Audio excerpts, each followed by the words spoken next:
नमस्कार दर्शक बंधु आउ एक सुंदर भिडियो आपण समस्त को अनेक अनेक स्वागत। एथर नुआ वर्ष दिनटी कृष्णपक्ष पंचमी तिथि सोमवार दिन में पड़ुछे। दुनिया रे एमिति कौनसी मनीष नाहंती जे माने कि खुशी रे रहिबा को चाहती नहीं, तो खुशी रे रहिबा पई समस्तंकर इच्छा थाए। एमिति किछि जिंस रहिछे जहाको कि आपण नुआ वर्ष रे जदि निज घर को आणंती तेबे आपणकर भाग्य बदली जिबा सहित आपण बहुत उन्नति मध्य करिवे। आजिर भिडियो रे आमे जानिबा कि जनवरी 1 तारिख 2024 मसीह रे केउ सब जिनिस घर को आनिबा द्वारा शुभ फल प्राप्त होइथाय। एवं मु आपण माननकु दुईटी एमिति जिनिस विषय रे कहिबे जहाको जदि आपण एही नुआ वर्ष रे आपणक शरीर रे धारण करन्ते तेबे पूरा वर्ष सारा आपण खुशी रे रहिबा सहित आपणको अनेक लाभ मध्य मिलिबो। तेणु भिडियोटी लास्ट जाए निश्चय देखंतु एवं ता पूर्व भिडियो को गोटे लाइक करंतु, परिवार सांगसाथी बंधु बांधवों सह शेयर करंतु और चैनल जदि नुआ तेबे प्लीज चैनल को सब्सक्राइब करंतु और फेसबुक पेज देखुथिले फॉलो करंतु। तो चलंतु स्टार्ट करबा। रूपार नाग नागुणी जोड़ा 2024 मसीहा जनवरी 1 तारिख अर्थात एथर नुआ वर्ष दिनटी पंचमी तिथि रे पड़ुछि एवं पंचमी तिथिर देवता हेउछन्ति नाग देवता। तेणु नाग देवता को प्रसन्न करिबा पई एही दिन आपण रूपार नाग नागुणी जोड़ा घर को आणंतु एवं एहाको आपणक घरर मंदिर रे रखी पूजा करंतु। एपरि करिबा द्वारा पूरा वर्ष सारा आपणको सौभाग्य प्राप्त हेबो, मान सम्मान एवं यश प्राप्ति मध्य हेबो।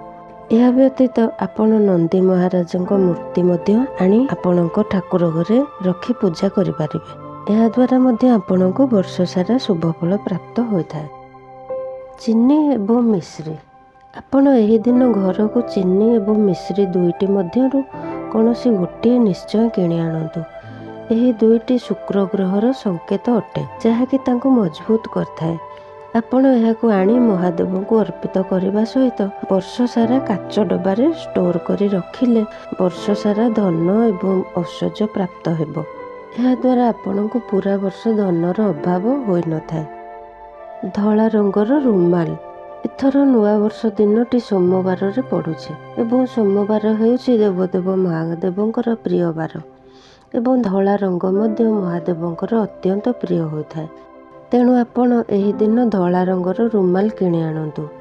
यह द्वारा पूरा वर्ष आपणको महादेवंको कृपा प्राप्त हेबो। यह व्यतीत एही दिन आपण कला राशि मध्य घर को नहीं आसंतु और एहाको जेकोसी शिव मंदिर को नहीं शिवलिंग रे अर्पण करंतु। यह द्वारा मध्य वर्ष सारा आपणको महादेवंको कृपा प्राप्त होइथाय एवं आपणको दिन सब शुभरे कटिथाय। एबे आसंतु से दुईटी जिनिस विषय जानिबा जहाको आपण एही दिन आपणको शरीर रे धारण करि परिबे। रुद्राक्ष जेमिति कि आपण माने जानिले जे नुआ वर्ष दिनटी सोमवार रे पड़ुथिबारु एहा महादेवंकर प्रिय एवं रुद्राक्ष हेउछि भगवान शिव शंकरंकर एक अंश। तेणु आपण एही दिन जे कोनोसी प्रकार रुद्राक्ष हेउ से एकमुखी हेउ बा दुईमुखी हेउ बा चारिमुखी किंबा पंचमुखी रुद्राक्ष हो आपण को जो प्रकार रुद्राक्ष मिलूचे आपण यहाकू घर को नहीं आसतु एवं यहाकू शिव मंदिर को नहीं जातु। सेठारे एही रुद्राक्ष को गंगा जल रे धोई एक आसन उपर रखी दियंतु एवं एथिरे धूप दीप बुलाई दियंतु एवं तापर एही रुद्राक्ष को शिवलिंग रे 5 थर स्पर्श कराई दियंतु। एपरि करिबा द्वारा रुद्राक्ष जागृत हो जाय थाए। एवं मन रखंतु ए सब कार्य आपण ओम नमः शिवाय मंत्रर जप सहित ही करंतु। रुद्राक्ष को एपरि जागृत कराए जदि आपण आपणक बेकरे धारण करंती तेबे आपणकर बहुत लाभ होइथाए एवं आपणकर भाग्य मध्य चमकी थाए। आ गोटे हेउछि दुदुरा गछर चेर।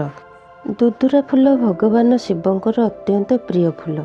तेणु आपण एही नुआ वर्ष रे दुदुरा गछर चेर आनी तंबा किंबा रूपार ताबिज रे पुराई धारण करंतु। देखिबे आपणकर भाग्य बदली जिवो एवं वर्ष सारा आपण खुशी रे रहिबे। एहा व्यतीत नवग्रह पीड़ारु मध्य आपणको मुक्ति मिली थाए। तो दर्शक बंधु ଏ ଥିଲା ଆଜିର ଭିଡ଼ିଓ। ଆଶା କରୁଛି ଭିଡ଼ିଓଟି ଆପଣମାନଙ୍କ ପାଇଁ ହେଲ୍ପଫୁଲ୍ ହୋଇଥିବ।